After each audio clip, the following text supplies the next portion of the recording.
بسم الله الرحمن الرحيم. اللهم صل على محمد وعلى آل محمد كما صليت على إبراهيم وعلى آل إبراهيم إنك حميد مجيد. اللهم بارك على محمد وعلى آل محمد كما باركت على إبراهيم وعلى آل إبراهيم إنك حميد مجيد. سامعین گرامی قدر، حضرت رسول پاک صلی اللہ علیہ وسلم کی حیات مبارکہ کا سلسلہ وار جو پروگرام چل رہا ہے، آج آپ اس کی 37ویں مجلس میں ہیں اور آج بیان ہوگا سال گزشتہ کے عمرہ کی قضا کا اور اس کے ساتھ ساتھ میں سریہ موتا کا، اور اس طرح ہم تقریباً فتح مکہ تک کے واقعات آج بیان کر دیں گے، اور پھر انشاءاللہ ان مصیبتوں اور پریشانیوں کے بعد راحتوں کے سورج کو چڑھتا ہوا بھی آپ دیکھیں گے، اور اللہ کے گھر کے اوپر اللہ کی توحید کے نعرے کو بلند ہوتا ہوا بھی آپ انشاءاللہ اگلے بیان میں سنیں گے۔ گزشتہ سال حدیبیہ میں یہ معاہدہ ہوا تھا کہ اس سال تو مسلمان واپس چلے جائیں، لیکن آئندہ سال عمرہ قضا کر سکتے ہیں۔ خیبر سے واپس آ کر رحمت عالم صلی اللہ علیہ وسلم کا کافی وقت صحابہ کرام کو دین سکھانے اور اصلاح کرنے میں ہی گزر گیا۔ ہاں، کچھ سرایہ عرب کے کناروں پر دور دراز ان سادہ لوگوں کو سمجھانے کے لیے روانہ فرمائے جو چالاک لوگوں کے بہکاوے میں آ کر اسلامی قافلوں پر حملہ کرتے رہتے تھے، اور کچھ حضرات کی تحقیق کے مطابق ذات الرقاع نامی غزوہ جو بنو غطفان کے ساتھ ہوا تھا وہ بھی انہی دنوں میں پیش آیا تھا، لیکن اس میں کسی ٹکراؤ کی نوبت نہیں آئی تھی۔ بنو غطفان ڈر گئے تھے، پھر کچھ دن صحابہ کرام کے ان کی بستیوں میں ٹھہرنے کی وجہ سے وہ اسلامی اخلاق سے متاثر ہوئے، جس کی وجہ سے فتح مکہ تک ان میں سے کافی لوگ ایمان لے آئے تھے، اور جو بچ گئے تھے جن کو ابھی بھی کچھ غلط فہمیاں اور کچھ شبہات تھے وہ حجۃ الوداع تک مسلمان ہو گئے تھے۔ حجۃ الوداع تک تقریباً ان کے سارے لوگ مسلمان ہو گئے تھے۔ خیر، وقت گزرتے گزرتے ذوالقعدہ سن 7 ہجری کا مہینہ آ گیا۔ رحمت عالم صلی اللہ علیہ وسلم کی طرف سے اعلان ہوا کہ جو لوگ حدیبیہ میں ہمارے ساتھ تھے وہ عمرے کی قضا کرنے کے لیے تیار ہو جائیں۔ پھر سوائے ان لوگوں کے جو اللہ کے پاس چلے گئے تھے سب تیار ہو گئے، بلکہ کچھ اور بھی ساتھ مل گئے۔ اس طرح یہ 2000 کا قافلہ مدینہ منورہ سے عمرے کی تیاری کر کے روانہ ہو گیا۔ مکہ والوں کے ساتھ پکا معاہدہ تھا اور وہ اب بھی اس صلح کے معاہدے پر برقرار تھے، لیکن امت کو حکمت اور دانش مندی کی اور دشمن کے مقابل ہر وقت ہوشیار رہنے کی تعلیم دینی تھی۔ اس وجہ سے حضرت رسول اکرم صلی اللہ علیہ وسلم کے حکم کے مطابق لٹکائی ہوئی تلوار کے علاوہ وہ تو معاہدے میں شامل تھی، کچھ اور ہتھیار بھی ساتھ لیے گئے۔ آخر تیاری کر کے مدینہ منورہ سے روانہ ہوئے اور ذوالحلیفہ سے احرام باندھا۔ لبیک اللہم لبیک لبیک لا شریک لک لبیک ان الحمد والنعمت لک والملک لا شریک لک۔ اس تلبیہ کا ذکر کرتے نیز اخلاص کے نعرے بلند کرتے اور منزلیں طے کرتے کرتے مکہ کے قریب تقریباً 15 کلومیٹر دور یا حج نام کی جگہ پہنچ گئے، جہاں جنگی ہتھیار نیزے زرہیں وغیرہ جو معاہدے میں شامل نہیں تھی وہ ایک مقام پر چھپا کر رکھ دی گئی، اور 200 زبردست بہادر حضرات ان کی پہرے داری کے لیے مقرر کیے گئے۔ حضرت اوس بن خولہ رضی اللہ تعالی عنہ ان کے امیر مقرر ہوئے کہ آپ مکی حالات پر نظر رکھیں۔ بس یہاں سے آگے یہ قافلہ ایسا نکلا کہ صحابہ کرام نے معاہدے کے مطابق میان میں رکھی ہوئی تلوار گلے کے ساتھ حمائل کی ہوئی تھی۔ رحمت عالم صلی اللہ علیہ وسلم کو صحابہ کرام نے گھیرے میں لیا ہوا تھا اور لبیک اللہم لبیک کے نعرے لگائے جا رہے تھے۔ مکہ کے لوگ یہ منظر دیکھنے کے لیے گھروں سے نکل کر کعبہ شریف کے شمال میں جبل قیقیعان نام کی ایک چھوٹی سی پہاڑی پر چڑھ گئے اور دیکھنے کے لیے ایک دوسرے کے اوپر گرتے جا رہے تھے۔ یہ آپس میں تبصرے کر رہے تھے کہ مدینہ میں بخار بہت ہوتا ہے، یہ بخار کے مارے ہوئے لوگ ہیں۔ نبی اکرم صلی اللہ علیہ وسلم نے اس کے مقابلے میں حکم دیا کہ دائیں کندھا ننگا کر کے احرام کے پہلے 3 چکروں میں پہلوانوں کی طرح تھوڑا اکڑ کے قدم اٹھا اٹھا کر تیزی سے چلیں۔ مکہ والوں نے دیکھا تو ان کی آنکھیں کھلی کی کھلی رہ گئیں کہ یہ تو زبردست پہلوانوں کی چال چل رہے ہیں، اور ہم سمجھ رہے تھے کہ یہ بخار کے مارے ہوئے لوگ ہیں۔ اللہ تعالیٰ کو یہ مجبوری کی مگر اخلاص والی اکڑ بھی اتنی پسند آئی کہ اب قیامت تک یہاں طواف کرنے والوں کو یہی حکم دے دیا گیا کہ جو باہر سے احرام باندھ کر کے آئے وہ اسی طرح طواف کرے۔ سبحان اللہ، اخلاص کی بھی کیا قیمت ہے کہ اخلاص والی اکڑ بھی پسندیدہ۔ رحمت عالم صلی اللہ علیہ وسلم بھی اسی طرح طواف فرما رہے تھے، اور آپ صلی اللہ علیہ وسلم کے آگے آگے حضرت عبداللہ بن رواحہ رضی اللہ تعالی عنہ اپنے اشعار پڑھتے جا رہے تھے۔ وہ کہہ رہے تھے خلونی الکفار عن سبیلی اليوم نضربکم علی تنزیلی ضربا یزیل الہام عن مقیلی ویذہل الخلیل عن خلیلی۔ کافروں کے بچوں، رحمت عالم صلی اللہ علیہ وسلم کے راستے سے الگ ہو جاؤ، نہیں تو اللہ کے حکم کے مطابق آج ہم ایسی مار ماریں گے جو سر کو جسم سے الگ کر دے گی اور دوست کو دوست سے بے خبر کر دے گی۔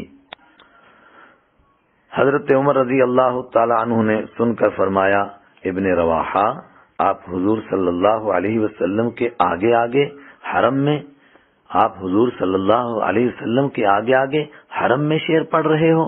نبی کریم صلی اللہ علیہ وسلم نے سن کے فرمایا، عمر رہنے دو، یہ شعر نیزوں سے زیادہ کام کر رہے ہیں۔ فتح الباری۔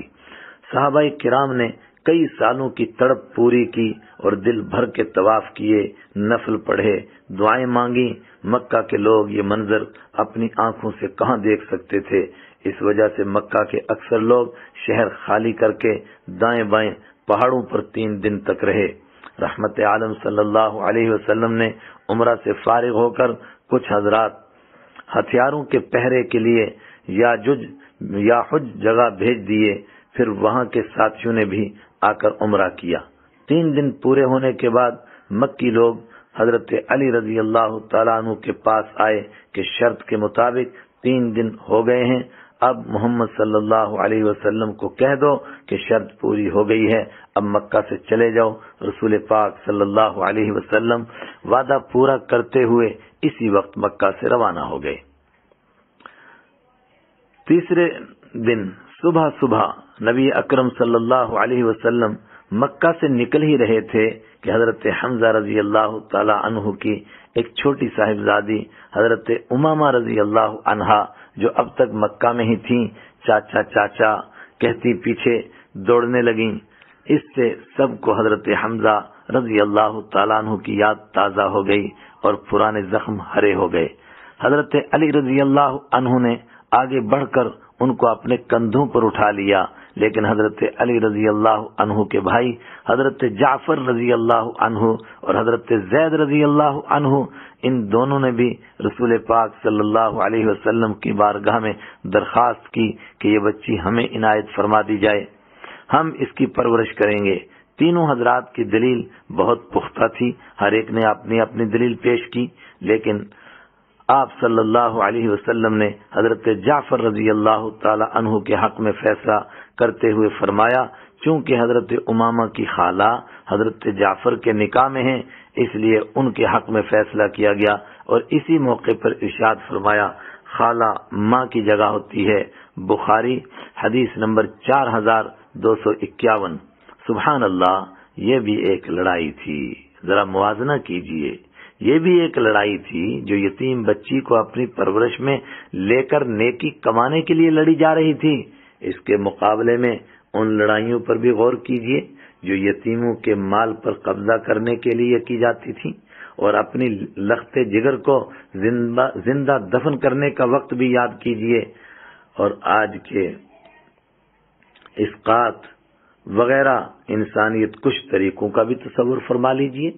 عمرۃ القضاء سے فارغ ہو کر سیدھے مدینہ منورہ تشریف لے گئے، اور سن 7 ہجری کے باقی ایام مدینہ منورہ میں ہی اہل ایمان کی تعلیم و تربیت اور پاکیزہ اخلاق کے درس و تدریس میں گزارے، اور دائیں بائیں کے کچھ قبائل جو یا تو اپنی سادگی کی وجہ سے یا دوسروں کے بہکاوے میں آ کر اسلامی قافلوں پر حملے کا منصوبہ بناتے رہتے تھے، ان کو دھمکانے، ڈرانے اور ڈانٹنے یا دعوت دینے کے لیے صحابہ کرام کے سرایہ روانہ فرماتے رہے، جن میں سے تاریخ و سیرت میں چند سرایہ زیادہ مشہور ہیں، مثلا سریہ ابو العوجہ، سریہ غالب بن عبداللہ، سریہ ذات اطلاح، سریہ ذات العرق وغیرہ۔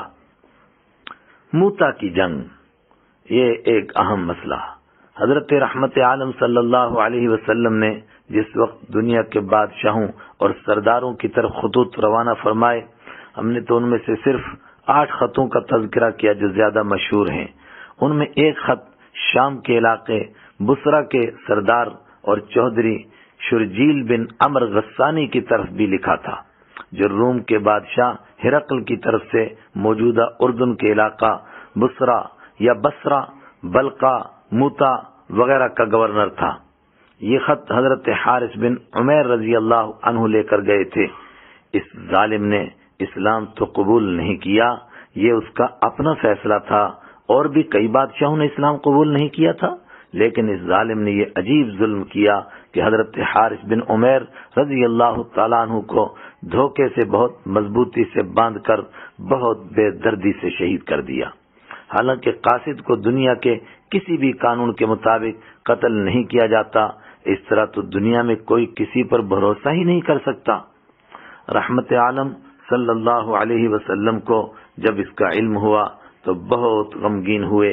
پھر جس طرح حدیبیہ کے موقع پر حضرت عثمان رضی اللہ تعالیٰ عنہ کی شہادت کی خبر سن کر آپ صلی اللہ علیہ وسلم نے 1400 صحابہ کرام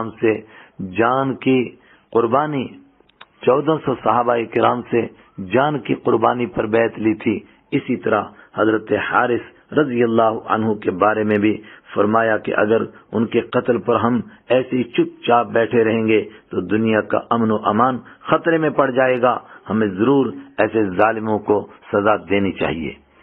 بات قاصد اور خط لے جانے والے کی تھی، ورنہ اس سے پہلے 70 صحابہ کرام بیر معونہ میں، اور اس سے پہلے مکہ کے قریب 10 صحابہ کرام بھی تو بہت بے دردی سے شہید کیے گئے تھے، مگر ان کے قصاص اور بدلے کی کوئی بات نہیں ہوئی۔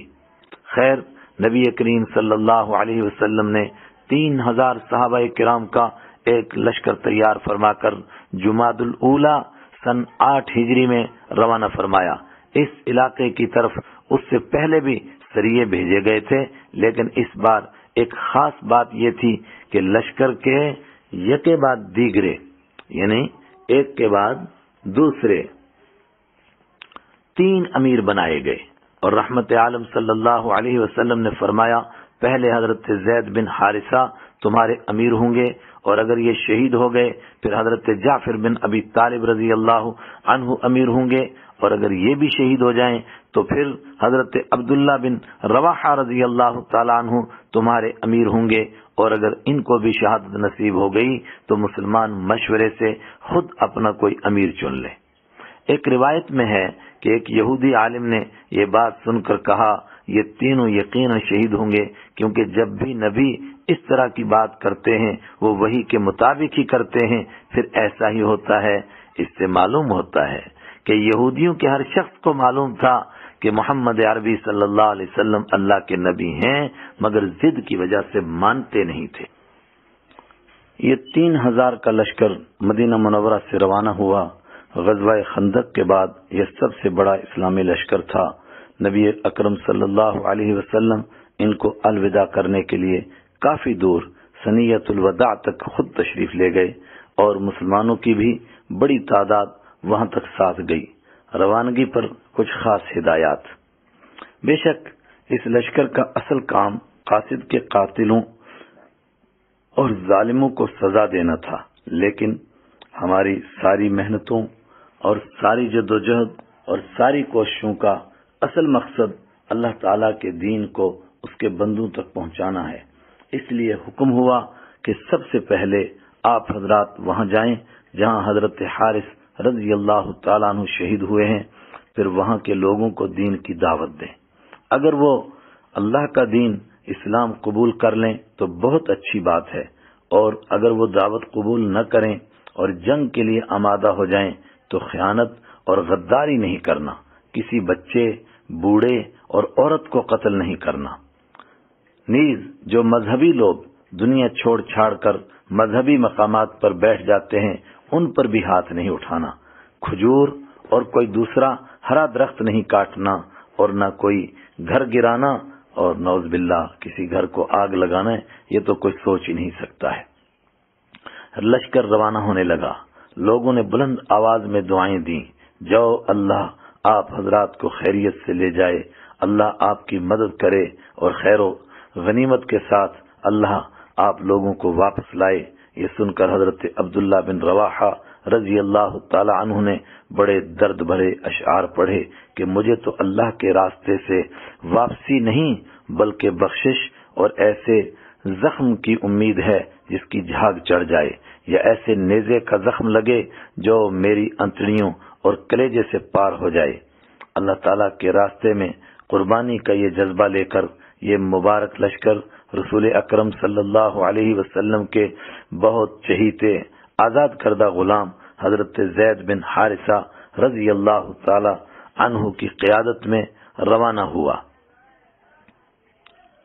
اور لوگوں نے پہلی بار قریش اور انصار کے بڑے بڑے صحابہ کرام کا امیر ایک غلام کو بنتے ہوئے دیکھا جس پر کسی کو اعتراض کا خیال بھی نہیں آیا۔ یہ تھا اونچ اور نیچ کے امتیاز کو ختم کرنے کی محنت کا نتیجہ۔ ہاں، کچھ منافقوں نے اس طرح کی بات کی، اس کا ذکر آگے بھی ایک مقام پر آئے گا۔ لشکر چلتے چلتے شام کے علاقے معان پہنچ گیا، جہاں سے بیت المقدس بس 2 دن کی مسافت پر تھا، لیکن ادھر شام میں شرجیل بن عمر غسانی کو بھی اس کا پتہ چل گیا تھا۔ اس نے روم کے بادشاہ قیصر ہرقل کو بھی اس کی خبر کر دی، جو شام میں ہی بلقا کے قریب مآب میں موجود تھا۔ اس نے شرجیل کو مقابلے کی تیاری کا حکم دیا، جس نے 1,00,000 عربی قبائل کی فوج اکٹھی کر لی۔ ادھر ہرقل بھی 1,00,000 فوج لے کر اس کی مدد کے لیے آ گیا۔ ابن ہشام جلد 4 صفحہ 19۔ اسلامی لشکر کو اس بات کی خبر معان پہنچ کر ہوئی، وہ تو اس طرح کی اتنی بڑی فوج سے لڑنے کے لیے نہیں آئے تھے۔ اس وقت تھوڑی دیر کے لیے وہ پریشان ہو گئے کہ یہ کیا ہو گیا، مشورہ کرنے لگے۔ اکثر حضرات نے یہ مشورہ دیا کہ ایک آدمی بھیج کر رسول اکرم صلی اللہ علیہ وسلم کو اس نئی صورتحال سے واقف کرائیں اور انتظار کریں، پھر جو بھی حکم آئے اس پر عمل کیا جائے۔ اس بات پر اتفاق ہونے ہی والا تھا کہ حضرت عبداللہ بن رواحہ رضی اللہ تعالیٰ عنہ کھڑے ہو گئے اور انہوں نے فرمایا، او لوگو، مجھے ایسا لگ رہا ہے تم ایسی چیز سے پیچھے ہٹ رہے ہو جس کی طلب میں تم یہاں آئے ہو، اور وہ ہے شہادت۔ ہماری جنگ لوگوں کی کمی اور زیادتی پر نہیں ہوتی، ہماری جنگ اس دین کے پیچھے ہوتی ہے جس سے اللہ تعالیٰ نے ہمیں عزت عطا کی ہے۔ لہذا اٹھو، ہمیں 2 باتوں میں سے ایک ضرور ملے گی، یا فتح یا شہادت، دونوں ہماری منزل ہیں۔ سب نے کہا بے شک بے شک۔ بس اس بات پر یہ 3,000 کا چھوٹا سا لشکر 2,00,000 کی فوج کے پہاڑ سے ٹکرانے کے لیے تیار ہو گیا۔ 2,00,000 بلکہ بعض کے مطابق 3,00,000۔ 2,00,000 کی فوج کا ایک پہاڑ ہے، اس سے ٹکرانے کے لیے تیار ہو گیا، اور بحیرہ مردار کے قریب، یعنی البحر المیت، بحر مردار ڈیڈ سی کے قریب موجودہ اردن کے مقام موتا کے میدان کی طرف چل پڑا، جہاں حضرت حارث رضی اللہ تعالیٰ عنہ شہید ہوئے تھے۔ یہ میدان مدینہ منورہ سے 1,043 کلومیٹر دور ہے۔ دونوں فوجیں آمنے سامنے آ گئیں، صفیں لگ گئیں، گھمسان کی لڑائی چھڑ گئی۔ حضرت زید رضی اللہ عنہ نے زبردست بہادری کے ساتھ جنگ کی، اپنے ساتھی بھی صفوں میں سیدھے رکھے اور خود بھی پہلی لائن میں رہ کر زبردست جنگ کی، یہاں تک کہ تیروں، تلواروں اور برچھوں کے زخم کھا کھا کر آخر شہید ہو گئے۔ ان کے شہید ہوتے ہی دوڑ کر حضرت جعفر رضی اللہ تعالی عنہ نے اسلامی جھنڈا اٹھا لیا اور 2 لاکھ کی فوج پر اس طرح حملہ آور ہوئے جیسے کوئی شیر بھیڑ بکریوں کے ریوڑ پر حملہ کرتا ہے۔ حضرت زید رضی اللہ عنہ پیدل تھے اور حضرت جعفر رضی اللہ تعالیٰ عنہ اپنے لال کالے چت کبرے گھوڑے پر سوار تھے۔ جنگ کرتے کرتے جس وقت دشمنوں کی صفوں کے بیچ میں گھس گئے، گھوڑے پر سے چھلانگ مار دی تو سب سے پہلے اپنے گھوڑے کی ٹانگیں کاٹ دیں کہ میرے بعد یہ کسی دشمن کے کام نہ آئے، اور پھر یہ اس بات کا اعلان ہوتا تھا کہ اب واپسی کا کوئی ارادہ نہیں ہے۔ پھر پیدل ہی یک دم دشمنوں پر ٹوٹ پڑے۔ اس وقت اپنے آپ کو مضبوط رکھنے کے لیے عجیب اشعار پڑھتے جا رہے تھے۔ کسی دشمن نے حملہ کر کے جھنڈے والا ہاتھ کاٹ دیا تو انہوں نے جھنڈا گرنے نہیں دیا، دوسرے ہاتھ میں پکڑ لیا۔ جب دوسرا ہاتھ بھی کٹ گیا پھر سینے سے لگا کر دونوں کوہنیوں میں لے لیا۔ اتنے میں کسی نے ایسی تلوار ماری کہ شہادت کا اونچا درجہ نصیب ہو گیا۔ حضرت عبداللہ بن عمر رضی اللہ تعالیٰ عنہ فرماتے ہیں کہ میں نے حضرت جعفر رضی اللہ عنہ کی لاش خود دیکھی۔ ان کے جسم پر نیزوں، تلواروں اور تیروں کے 90 سے کچھ زیادہ زخم تھے، جو سب کے سب آگے تھے، یعنی سینے پر تھے، کوئی پیٹھ پر نہیں تھا۔ بخاری حدیث نمبر 4261۔ ان کے بعد چھلانگ لگا کر جھنڈا حضرت عبداللہ بن رواحہ رضی اللہ تعالیٰ عنہ نے اٹھا لیا، مگر تھوڑی دیر کے لیے کچھ سوچ میں پڑ گئے، کچھ خیال، کچھ وسوسے آنے لگ گئے۔ پھر ایک دم ہوش سنبھالا تو اپنے نفس کو سمجھانے اور شرم دلانے اور ملامت کرنے کے لیے کچھ اشعار پڑھے۔ ان کے چچیرے بھائی گوشت کا ایک ٹکڑا لے کر آئے کہ اس سے تھوڑی کمر سیدھی کر لو۔ انہوں نے تھوڑا سا چبایا، پھر پھینک دیا کہ جنت جانے میں دیری ہو رہی ہے۔ پھر خطرناک طریقے سے اپنے ساتھیوں کی طرح دشمنوں کا مقابلہ کیا۔ آخر کار یہ بھی شہید ہو گئے۔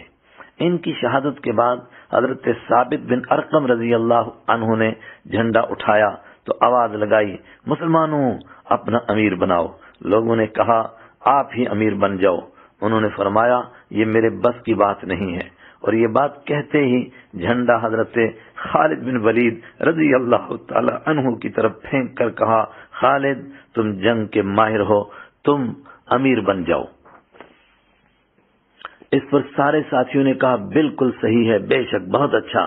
حضرت خالد بن ولید رضی اللہ عنہ نے کیسی جنگ کی، بس بخاری شریف کی ایک روایت سن لیں۔ بخاری شریف میں ہے کہ 9 تلواریں ان کے ہاتھ میں ٹوٹ گئیں، صرف ایک چھوٹی سی یمنی تلوار باقی رہی۔ بخاری شریف حدیث نمبر 4266۔ اس طرح یہ دن سارا گزر گیا۔ یہاں یہ سب کچھ ہو رہا تھا، ادھر وحی کے ذریعے مدینہ منورہ میں رحمت دو عالم صلی اللہ علیہ وسلم مسلمانوں کو ساری خبریں بتا رہے تھے، یہاں تک کہ آپ صلی اللہ علیہ وسلم نے فرمایا زید شہید ہوئے اور حضرت جعفر بھی شہید ہوئے اور حضرت عبداللہ بن رواحہ رضی اللہ عنہ بھی شہید ہو گئے۔ اس وقت آپ صلی اللہ علیہ وسلم کی آنکھوں سے آنسو ٹپ ٹپ گرتے جا رہے تھے۔ پھر فرمایا حضرت جعفر شہید ہوئے تو ان کو اللہ تعالیٰ نے ہاتھوں کی جگہ 2 پر دے دیے جن سے وہ جنت میں چلے گئے۔ پھر فرمایا اب مسلمانوں کی امارت اللہ کی تلواروں میں سے ایک تلوار کے ہاتھ میں آ گئی ہے۔ حضرت جعفر رضی اللہ عنہ کے گھر والوں کو بھی شہادت کی خبر دی گئی۔ ان کی رفیقہ زندگی حضرت اسماء رضی اللہ تعالی عنہا کی چیخ نکل گئی۔ ان کو صبر کے لیے کہا گیا اور اپنے اہل خانہ سے فرمایا حضرت جعفر کے بچوں کے لیے کھانا بھیجو، کیونکہ آج وہ ایسی مصیبت میں ہیں کہ ان کو کچھ ہوش ہی نہیں ہے۔ دوسرے دن دشمن پہلے دن سے زیادہ ڈرے ہوئے تھے کہ یہ انسان ہیں یا جن ہیں یا فرشتے ہیں، یہ ہیں کیا؟ یہاں حضرت خالد رضی اللہ تعالی عنہ نے یہ جنگی تدبیر کی کہ لشکر میں تبدیلی کر دی، آگے کے پیچھے اور پیچھے کے آگے کر دیے۔ اسی طرح دائیں والے بائیں جانب اور بائیں والے دائیں جانب کر دیے۔ اس طرح دشمن اور ڈر گئے اور گھبرا گئے کہ شاید ان کو پیچھے سے اور فوج کی کمک آ گئی ہے۔ آخر ان کے پاؤں اکھڑ گئے۔ اب عجیب و غریب منظر تھا، 2 لاکھ کی فوج آگے اور 3000 پیچھے۔ دشمن بھاگ کر میدان سے باہر نکل گئے۔ حضرت خالد بن ولید رضی اللہ عنہ نے پیچھا کرنا مناسب نہیں سمجھا، بلکہ شہیدوں کی لاشیں سنبھال کر جلد ہی سارے ساتھیوں کو اکٹھا کر کے لشکر کو بچانے کی فکر کرنے لگے کہ کہیں دشمن پلٹ کر حملہ نہ کر دیں، لیکن دشمن کو اتنی جرأت ہی نہیں ہوئی۔ حضرت خالد رضی اللہ تعالیٰ اپنے ساتھیوں کو حفاظت سے لے کر مدینہ منورہ کی طرف چل پڑے، لیکن یہاں ایک حیرت ناک بات یہ سامنے آئی کہ اتنی خطرناک جنگ ہوئی، مگر جب آخر میں حالات کا پورا جائزہ لیا گیا تو پتہ چلا کہ مسلمانوں میں سے صرف 12 حضرات شہید ہوئے ہیں، جبکہ دشمنوں کا کوئی شمار ہی نہیں تھا، لاشوں کے ڈھیر لگے ہوئے تھے۔ قافلہ واپس مدینہ منورہ پہنچا۔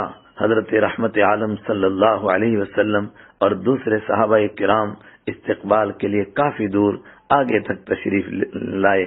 ابن ہشام جلد 4 صفحہ 26۔